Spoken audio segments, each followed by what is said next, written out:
জেলখানায় কী অবস্থা তহিদ আফ্রিদির। তো আমরা ওই দিন গেছিলাম আফ্রিদি ভাইয়ের সাথে দেখা করতে। আফ্রিদি ভাইয়ের রিমান্ডে নিছে, নেওয়ার পরে আফ্রিদি ভাইয়ের লগে কথা কইছি। আফ্রিদি ভাই কইলো কী অবস্থা, ভালো মন্দ জিগাইলো। আমাদের সাথে আমরা ফ্রেন্ড সার্কেলে গেছিলাম, রাহিও গেছিলো, রাহি আমাদের বন্ধু, রাহিও গেছিলো। ভাইয়ের পুরা ফ্যামিলি ভেঙে গেছে। ভাই মানে কোনো রকম আর আগের মতো নাই। ভাবির সাথে কথা হইলো, ভাবি দেখছি যে খুব আপসেট ভাবির মনেও। কয়দিন আগে প্রমিয়াপুর বাচ্চা হইলো, প্রমিয়াপুর সাথে গেছিল। যাই হোক, আফ্রিদি ভাইয়ের মতো মানুষ হয় না। আফ্রিদি ভাই অময়িক মানুষ, আর তার ফ্যামিলিও খুবই ভদ্র একটা ফ্যামিলি। এরকম একটা ফ্যামিলি কোনোভাবেই অকারেন্সগুলো করতে পারে না। যত ষড়যন্ত্র হইতেছে আফ্রিদি ভাইয়ের বিরুদ্ধে, অবশ্যই আফ্রিদি ভাই এবং তার ফ্যামিলি এটা প্রতিবাদ করবে। তারা আবার আসবে, ইউটিউবে কামব্যাক করবে আফ্রিদি ভাই।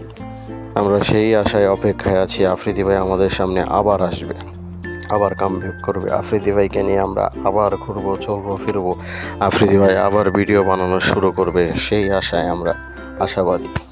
তো পরিশেষে একটা কথা আপনাদের বলতে চাই যে আফ্রিদি ভাই তো ইজ দ্য লিজেন্ড মানুষ, এরকম মানুষ হয় না। কিন্তু আফ্রিদি ভাইয়ের বিরুদ্ধে যারা এই ষড়যন্ত্রগুলো করতেছে তাদেরকে আবার জবাবদিহি করতে হবে। আমরা সেই আশায় অপেক্ষা করব। আফ্রিদি ভাই আমাদের সামনে আবার অবশ্যই আসবে, সব ষড়যন্ত্র মোকাবেলা করে উনি আমাদের মাঝে আসবে, অবশ্যই আসবে।